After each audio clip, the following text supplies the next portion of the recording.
नए 3 कानून लागू। शिकारपुर थानाध्यक्ष, जनप्रतिनिधियों एवं गणमान्य लोगों के साथ जागरूकता शिविर का किया आयोजन।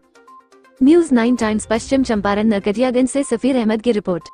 पश्चिम चंपारण के शिकारपुर थानाध्यक्ष द्वारा 1 जुलाई 2024 से देशभर में 3 नए आपराधिक कानून भारतीय न्याय संहिता, भारतीय नागरिक सुरक्षा संहिता और भारतीय साक्ष्य अधिनियम लागू होने से जनप्रतिनिधियों एवं गणमान्य लोगों के साथ बैठक कर जागरूकता अभियान की शुरुआत की। 25 दिसंबर 2023 को राष्ट्रपति ने 3 विधेयकों को अपनी मंजूरी दी थी। सोमवार को नए कानून के बारे में शिकारपुर थानाध्यक्ष अवनीश कुमार ने हाईस्कूल में जागरूकता कार्यक्रम आयोजित कर लोगों को नए कानून के बारे में जानकारी दी। थानाध्यक्ष और अन्य पदाधिकारियों ने बताया कि देश के आपराधिक कानून में पहली बार व्यापक परिवर्तन किए गए हैं। 1 जुलाई 2024 को पूरे देश में नया आपराधिक कानून लागू हो गया है। नए आपराधिक कानून की जानकारी और धाराएं कम और ज्यादा आईपीसी की जगह लेने जा रही भारतीय न्याय संहिता में 358 धारा होंगी। आईपीसी में 511 धाराएं थी। इस तरह से काफी धाराएं घटा दी गई है, जबकि सीआरपीसी की जगह लेने जा रही भारतीय न्याय संरक्षण संहिता में 531 धाराएं होंगी। सीआरपीसी में 484 धाराएं थी। इस तरह से इसकी धाराओं की संख्या में बढ़ोतरी देखी गई है। वहीं अनुमंडलीय क्षेत्र के सभी थानों में कानून को लेकर जागरूकता कार्यक्रम आयोजित हो रहे हैं। कार्यक्रम में स्थानीय जनप्रतिनिधियों के साथ गणमान्य लोगों को नए कानून के बारे में जानकारी दी जा रही है। सभी थानाध्यक्षों ने लोगों को नए कानून के बारे में जानकारी दी। News 9 times. 115 हो गया है, 324 118 हो गया है, 325 117 हो गया है, 504 352 हो गया है और 302 ये हो गया है, 103 में कन्वर्ट हो गया है, 307 109 में कन्वर्ट हो गया।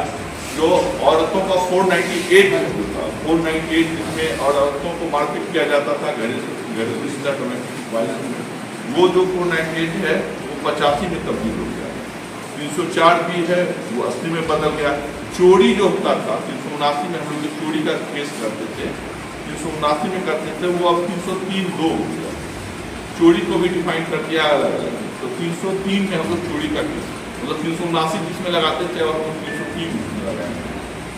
वो भारतीय न्याय संहिता जो हमारा पैनल सेक्शन था, जिसमें हम धारा लगाते थे, वो आईपीसी की तरह धारा लगाते थे। अब हम वो धारा लगाएंगे भारतीय न्याय संहिता, तो BNS लिखा जाएगा। भारतीय न्याय संहिता शॉर्ट में BNS लिखा जाएगा। पहले लिखा था आईपीसी, अब वो हो गया BNS। तो ये कहीं कहीं लिखा हुआ रहे कि BNS, तो ये नहीं लगे कि ये BNS क्या है। BNS मतलब हो जाएगा वो आईपीसी का ही परिवर्तित रूप हो गया, भारतीय न्याय संहिता, उसी को हो गया BNS। तो BNS हो गया। सबसे पहले जैसे ही BNS टर्म देखेंगे तो जान मान लगे कि BNS क्या है। BNS एकदम दिमाग में आ जाना है BNS।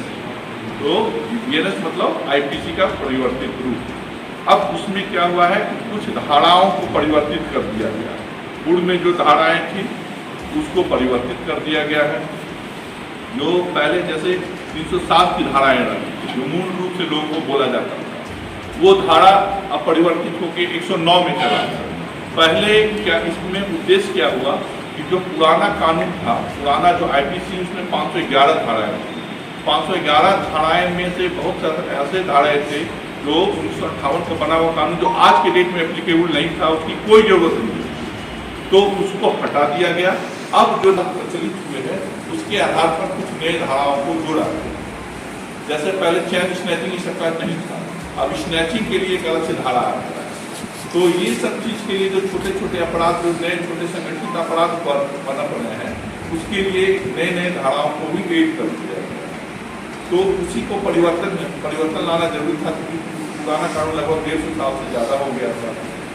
पुराने अपराध नए अपराध के प्रवर्तन में बहुत सारी शैलियाँ बदल गई हैं, तो उसी को देखते हुए नए कानून को बदलाव किया गया।